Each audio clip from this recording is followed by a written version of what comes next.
Okay, great. Okay. Welcome back, everybody, to the Love Examined playlist podcast. Avram, how are you doing? I'm doing good. Ellie, how are you doing? Everything's good. I'm ready. I'm excited for this song. It's one of those songs that once it gets in your head, like you just can't stop singing it. It's really something. So, and my teen kids have been singing it in the backseat of my car for a couple of weeks. So Before okay. you introduced me to, I never heard of this artist, as I told you before, never heard of her, never heard of the song, and that shows my age. But when I mentioned to my kids, my boys, Mm-hmm. who my middle and my eldest, 8 and 11, they knew her and they knew the song, and I realized what a cultural divide I am living in right Yeah. now. But it's it's one of these it's good for you. Yeah, good for you. That's the name of the song by Olivia. Is it Rodriguez or Rodrigo. Yeah. Rodrigo? It's one of these classic revenge fantasy slash heartbreak. This Yeah. sort of song has been done and redone. It seems like every you know couple of years this type of song Yeah, I is think she's gotten a bit of like, a little bit of backlash because she kind of is using that meme, that music meme of angry, heartbroken lover. And so there's been some people that have said she's kind of like copied Courtney Love or copied Alanis Morissette or sort of like all of these things. So I know that there's been I don't pay attention so much to celebrity news, but I know there's been a bit of back and forth. So it's kind of interesting that she took that angry, heartbroken meme and really made something of it and made it modern, made it relevant, which is kind of interesting. And look, I mean, if you're 12 or 13 and you're hearing this song for the first time, you don't know anything about Hole and Courtney Love. Right, But for exactly. those people who've never heard about Hole and Courtney Love, if you really want to see authentic nutso-ness, Oh yeah, so good. she is someone you want to follow. I mean, She's I don't think amazing. there's much pretense there. She's Rock pretty and roll. intense. She's Oh rock and yeah. roll to the bone. Oh yes. Okay, so we're doing, if you haven't seen the title, we're doing the song Olivia Rodrigo, doing Good For You. And this was select Ellie. How did we get to the song? Remind me. So this was on the list of vote, like songs we gave people an opportunity to vote on. But I also we thought it would be a great song because it addresses that heartbroken falling to pieces, what you do with a breakup. So Hmm. it's sort of a little bit of both. So what did you find? What did you look at when you started to put together your notes? So, like I mentioned in the first podcast, I like to focus on one or two lines and then extrapolate from there. Mm-hmm. The lyrics that I'm going to focus on. Well, we'll see. We'll see how much time we have. But here's the lyrics that I'd like to focus on right now, and it is her focusing on the beginning of the relationship. So she says, "Remember when you said that you wanted to give me the world? Remember when you swore to God I was the only?" And so this idea of remembering when, okay, Mm-hmm. and it's easy maybe to say, well, 15 and 16-year-old, teenagers who are heartbroken, wax and wane for with nostalgia about a previous time. But I find couples in my office do this all the time, Right.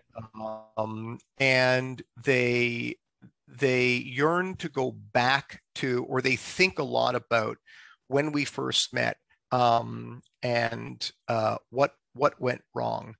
And I was thinking about, how do we learn about the natural arc of relationships, Ellie? How do we learn about that kind of stuff? No one told me. Um, uh, I'm not so sure if anything has changed in terms of sex ed in grade 9 or grade 8 or whatever kids get their sort of in public school. They get their sort of sex education, life skill thing. What is it? How to cook?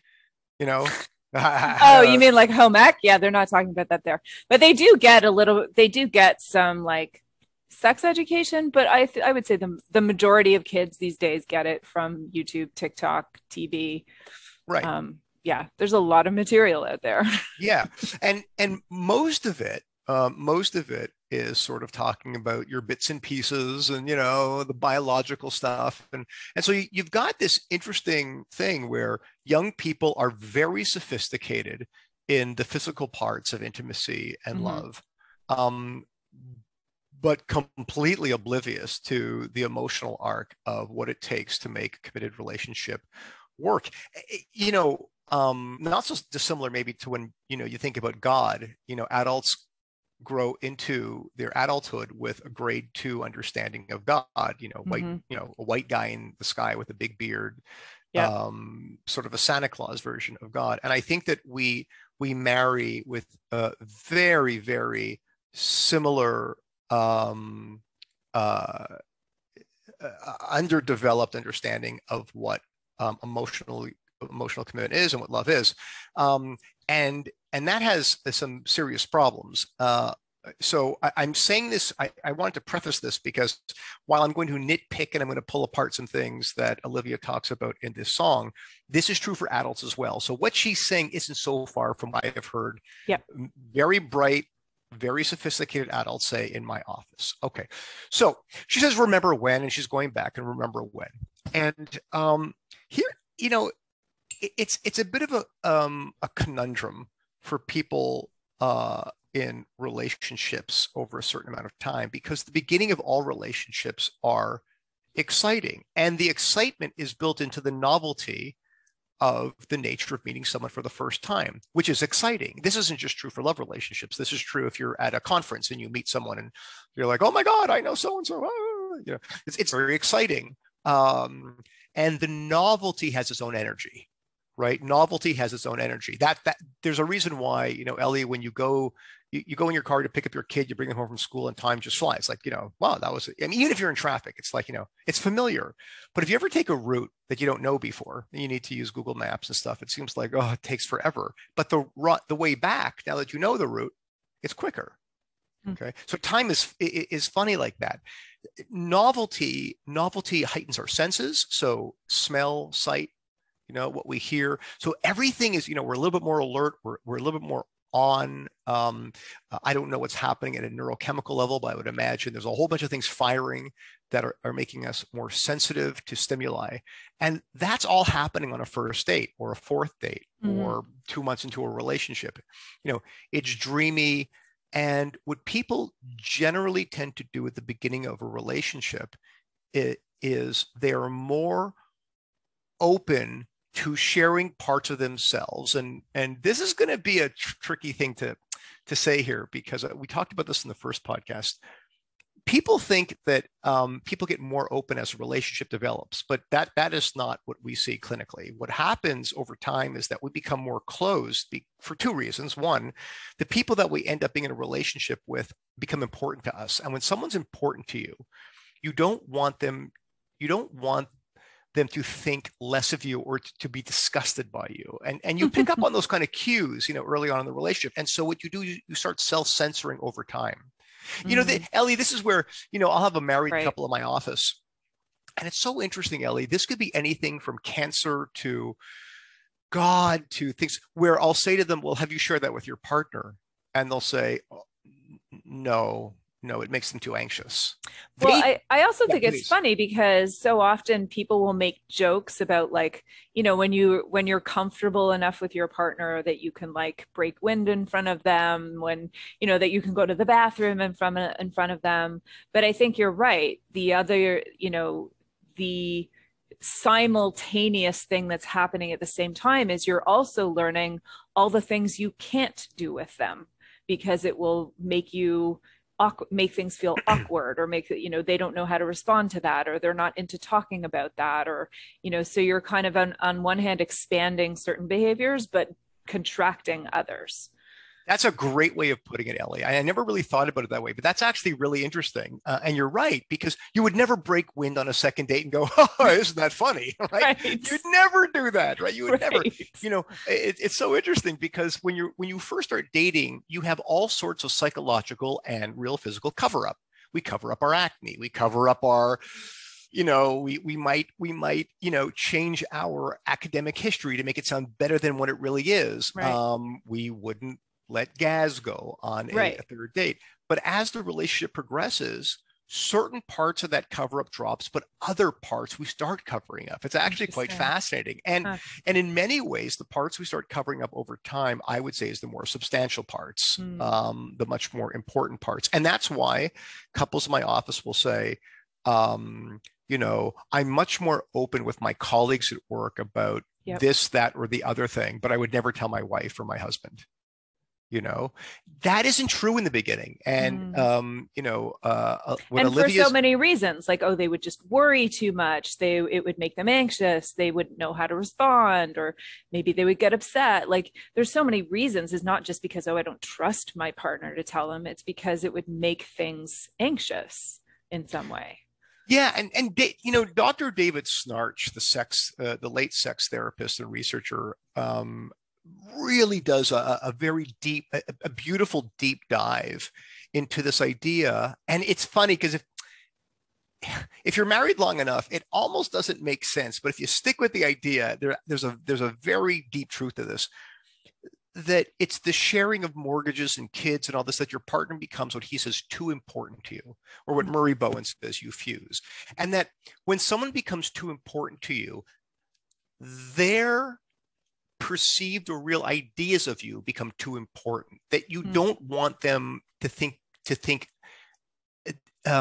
have shame or disgust or anything about you. And so you'll hide some of your deepest thoughts or fantasies to keep things calm, to, as you say, to not increase the anxiety. We don't feel that way with strangers as much. That's why when you're at a bus stop and you're an accountant and you're thinking of going to art school and you're just meet some stranger and they're like, "Hey, what's going on?" I'm struggling. I'm an accountant, but I'm thinking of going to art school. And the stranger's response generally is, "Oh, that's cool.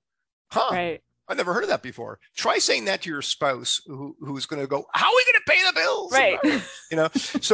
So there is this hiding of self as the relationship progresses. And in the song "Good for You," when she says, "Remember when you said that you wanted to give me the world," she's implying that idea is supposed to go on and on forever. And I think a lot of us feel this way. Yes, in the passionate heat of a second date, when you're just gazing into each other's eyes, you say things like, "I'm going to give you everything." Right. Right. And what people aren't told, and it's always shocking to people in my office, is that there is an expiry date. As I've often said in the workshops, Ellie, that you and I have conducted together, relationships are a lot like cottage cheese. There's an expiry date to them in terms of the beginning. And the idea that I wanted to give you the world on date 3 is supposed to evolve when you're 9 months into a relationship, where you realize that there is no world to give, and I am a flawed human and you are a flawed human, and somehow together maybe we can do something special together. But those fantasies are supposed to end. Right. Or you like mature into, okay, let's define our terms. What does giving mean? What does you mean? What's the world? Like, all of those definitions change over time. And so you can say, "I'll give you the world," but every single one of those words is going to mean something totally different in 5 years and 10 years and 15 years. So, and if you don't adjust those definitions, you're not going to understand what you're talking about. So interesting. Yeah, and just to put some flesh on these bones here, in terms of, well, what exactly is going on. This isn't true for everyone. I think there's a range. So I would say that Olivia, these are lyrics that Olivia has penned, or actually, if you look at the Wikipedia page, there's 4 songwriters. So how much she wrote, I don't know. Okay. But I think that yearning, that some of these expressions are something you hear in adolescence, particularly during a breakup. but there's the continuum. Okay. There was a great podcast interview, Ellie. We might want to post the link of Jonathan Haidt. Am I saying this right? Dr. Jonathan Haidt, Mm-hmm. who part of his clinical specialty is discussing adolescence and social media. And he was being interviewed last week. I'll have to find the podcast where he says that adolescent boys and adolescent girls manage their sense of self differently. They're not the same, and that adolescent girls are much more relational, and their sense of self is relational. So his argument, whether you don't shoot the messenger, this is his clinical research.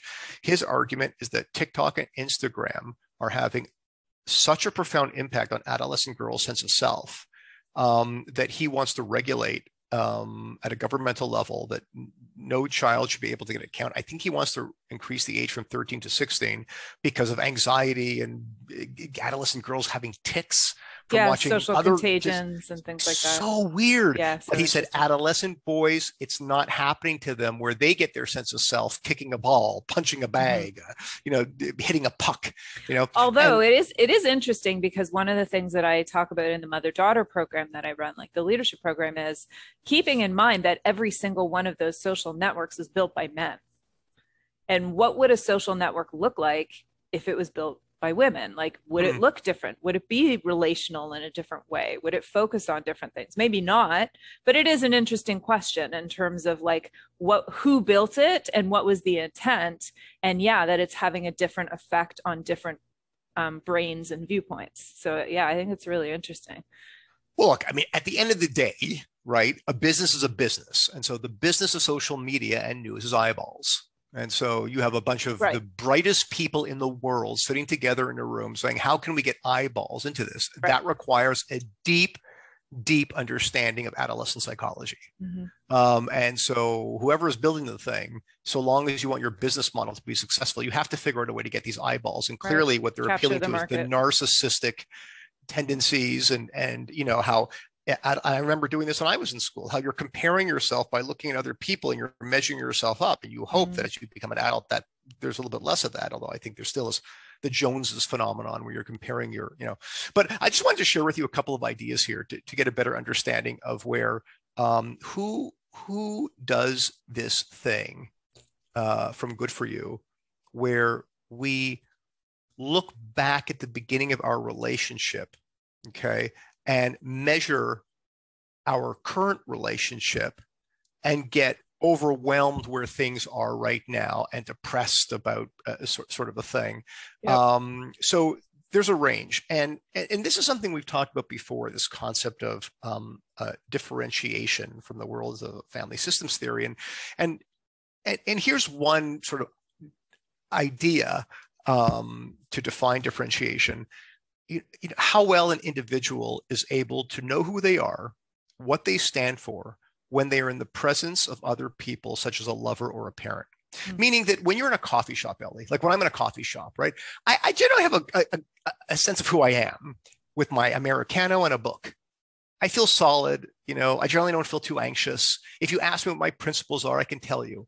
Right. Put me in a room in the kitchen when my kids are screaming and my wife is asking things of me and I've got work commitments and, I very quickly don't know who I am, and I very quickly can lose my sense of who I am. And so there's a big continuum. Some people are better at this, some people aren't.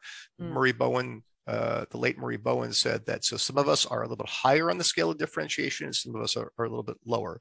Those who are on the lower end, so these are people who don't know who they are in the presence of other people or who define themselves by being in so when I'm with my boyfriend, I am strong. When I am on my own, right, which is what we talked about in the last episode, right? Like building your life around someone else, right? Exactly. There's a common theme here that the woman in this song, when her boyfriend breaks up with her, is a complete and utter mess. In fact, she says that, she feels like she's going crazy. I mean, the way the arc of the song is that I am losing my mind and you're just fine. Good for you. Good for you. You're fine. I'm falling apart. And that idea that when I'm with you, I am okay and solid, and when I'm not with you, I'm falling apart, suggests someone with low differentiation. And people of low differentiation have difficulty knowing who they are when they are in the presence of someone important. And when they're on their own, they get quite anxious, and they need the relationship to stabilize themselves, okay, and to have, in the words of David Snarch, a reflected sense of themselves by someone else. So if my boyfriend or girlfriend says, I love you, you're sexy, I'm lovable and sexy. If they break up with me, right, I'm ugly and horrible. I'm not lovable. Right. Yeah. And you can hear this in the song. This is not true for all teenagers, and it is not true for all people. It's a continuum. But in this song would be a good example. If I ever wanted to say, what does low differentiation in someone look like in a song, I'd pick this song. This is a great example of someone with low differentiation. Let me stop there, because I just want to talk about one other thing about anxiety. And any thoughts about this whole idea of differentiation of self? And look, I do think I think, at the very beginning when you said, people are so familiar with the physical aspects of relationship and mostly either uneducated or lost when it comes to the emotional, psychological parts of relationship. Because then they get into a relationship and they think, oh yeah, I got this. And then it's a car wreck, but they can't figure out why. So I think this is such an interesting way of breaking down, like, how much of, do you have you? And once you can answer that question, then it's much easier to understand, first of all, like you've said in your books, like how to pick a partner is way easier if you know who you are. And then how to be in a relationship is way easier if you know who you are. If you don't have the answers to those questions, it's so easy to just get lost. You're going to get pulled off tide. And then, of course, when the relationship ends, same thing. So all parts of the beginning, the middle, and the ends of relationship are going to be, how that's going to go is clearly dependent on how well you know yourself. Like you said, how differentiated you are. So I think that's really fascinating. And I think what I've also tried to point out in my books and the work that I do with clients is that it's within relationship that the relationship itself serves a crucible to figure out who you are. The question is, do you have a theory or some sort of groundedness to stick when the going gets tough? Because when you take two people with low differentiation, which is how you're going to meet, right? We meet people at the same level of emotional maturity. It's going to get pretty turbulent at times. And it's going to get pretty turbulent, not in the beginning. It's going to get pretty turbulent usually when the facade of the novelty and the danger and the adventure sort of, goes down. This usually is around a first kid or buying a home or a chronic illness in the family or something where your core competency of character is going to be revealed. And it's not all personality, and anyways, we can go. I want to stop there because there'll be a lot of more love songs that talk about this idea that love conquers all. But actually, I want to throw one thing in just before we go to your next point, which is the other thing I find interesting about this idea of differentiation of self is so many people think that the more crushed you are by a breakup, the more you loved that person. Right? Like the worse it is, it means the love is so much more intense. And I'm just not sure that that's bearing out in how we're talking about this, because it seems to me the more crushed you are, of course you're going to, God forbid you lose somebody who passes away, right? Of course you're crushed, but you find a way to get your feet on the ground and move forward. So I'm not sure that how crushed you are by a breakup is really indicative of how much you loved that person or vice versa. It sounds to me more like what you're pointing to is actually that has to do more with how much you know yourself, how differentiated you were in the relationship. This is so important, Ellie.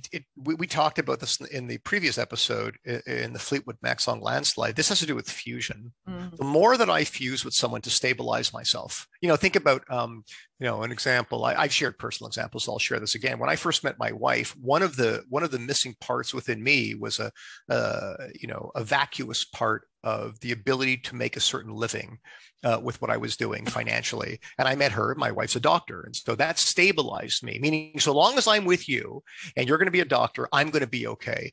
Well, thank God my business is, doing well. It's taken many years. And I don't feel that need anymore, right? That I feel competent on my own. That has benefited our relationship. Meaning that I don't lean on my spouse now to give myself financial stability. I know I could do it on my own. And it's that space in between the notes we talk about in music and in art. It's the space, it's the white space, it's the space in between the notes that really sort of fleshes out the beauty of a song. And I would say it's true about a relationship. The more that you have to lean on your partner for whatever you feel is vacuous within you, the more precarious your relationship is going to be. And definitely the more precarious relationship is going to be if, as you say, tragically your partner dies, your partner leaves you, whatever happens, you're going to just fall flat on your face. So you're right. The people who are crushed and write beautiful, it's great for us as consumers. We get great poetry and art and all this kind of stuff. But I agree with you. I think culturally we take these huge swings of emotion as some sort of barometer of love, when really it's fusion. And we'll have a lot of more love songs to talk about that, because a lot of love songs touch on this idea. So one of the things that I found fascinating, I never really understood this, but when I was studying family systems theory, is how human beings regulate their anxiety. And we do it in three ways, pretty much. And we all do it. It's just about a continuum. And we regulate our anxiety. Specifically, what I mean is in relationship to someone else, through sex and relationships, drugs and alcohol, or work. Okay. And if you think about any time you get into a conundrum in your relationship, and you think about what you do after to calm yourself down and to regulate yourself, you'll see it falls to one of these three things. Right. Either you get anxious in your relationship and you either distance from the person, you cut them out of your life, or you run away, or you pull them closer. That you need them to be with you. You need them to say something to balance yourself. Or that usually goes well. Well, we all do it. Or you drink. You drink or you smoke marijuana. I would say in my office right now, about a third of my marital stuff is one partner concerned about their other partner's drinking. But what they don't understand is that the drinking is not the problem. It's a symptom of how these two people are managing the anxiety in the relationship or work. I have this a lot in my practice, where the common complaint is, they're always working, they're always traveling, which sounds so virtuous, right? They're always working. But, working is a very convenient way to stay away from the home and the kids, So we all do that. And, according to the lyrics, the woman, whoever this person is, it sounds like it's a female adolescent girl, has used, her relationships to stabilize herself in the relationship. And when the relationship is threatened, she likely, pursues for more stability, which the counter move from her partner is going to be to run for the hills. And that's the dance. Right. Harriet Lerner talks about the dance. And so she's trying to stabilize herself. She's getting very anxious for whatever reason in the relationship. She pushes for more of the remember when, and he's like, oh, I'm suffocating. He runs for the hills. And then she falls apart at the end, and that she'll only know security when her partner is able to sacrifice himself and give some of himself over to her to stabilize herself. Mm-hmm. But now that the relationship is over, she's flailing about. And I'll just end with this thought here, because we're trying to keep these tight. A lot of people say to me, so what do you do? So what do you do? My heart's broken. I'm a total mess, right? So what do you do? What's the answer to all this kind of stuff? So the perspective that I come from is that whenever you find yourself in one of these situations, after you mourn and freak out, but once you can compose yourself, the question is, where is the lesson for me to get some insight to what happened? What is my part? See, in this song, in these lyrics, like so many love songs, the focus is on her partner. You seem to be good. You broke my heart. You neglected the promise you said. It's all focused on other. Mm-hmm. The key to make sense of the end of a relationship is to keep the focus on yourself. So here's a couple of questions just for people to sort of consider going forward in these types of things. Mm.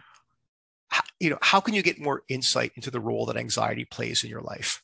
So a question would be like, at what point in my relationship did I start feeling what I call itchy, pushing for more closeness, pulling for more distance? Was it at the beginning? Was it the middle? Was it when you were talking about buying a home? Was it when you were talking about having a kid? What was making you anxious? Mm-hmm. Okay. And then of course the question is, what is it about that anxiety that is making you itchy? Another question would be, with whom do you lean on for emotional or financial stability in your life? And you can ask, if you're single, these are questions you can ask yourself right now. For example, I always call my mother at night. She calms me down when I have a hard day at work. Now, on the one hand, that's lovely. You have your mother, you call your mother and she calms you down. Mm-hmm. On the other hand, one could say that's a bit of fusion, right?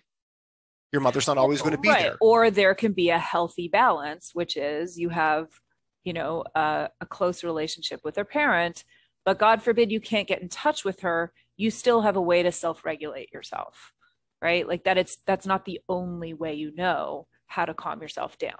Does that work that way? Yeah, absolutely. Can it be a bit of both?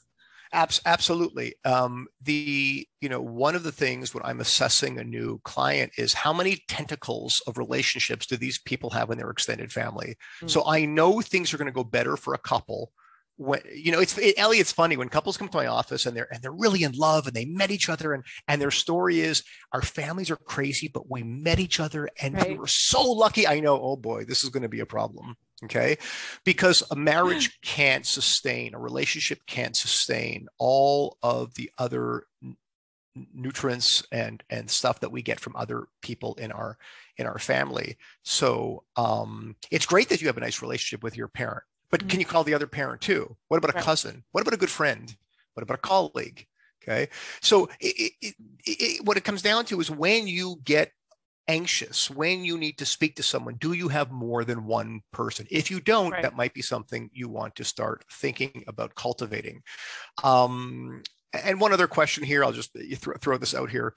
What options do you have versus sort of your more predictable, immature ones or the ones you always do? What options do you have to manage anxiety in your relationship? So let's say, I've had this a lot, Ellie, people will say to me that when I get really upset, I eat, drink, even therapy, exercise.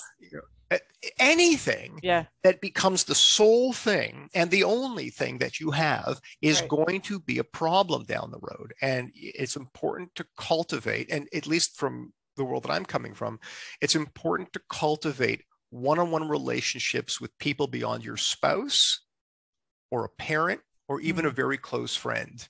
The more you double down on one person, the more precarious that relationship is going to become. And you are going to find yourself likely in a good for you scenario. So there's my glass half empty take on this. Build a team. You're saying you should have a team. I talk about this a lot actually with also like with different clients. Like, who's your team? Who are your people? Who's your tribe that backs you up? And yeah, I love that you're saying it should be more than one person. It's so important.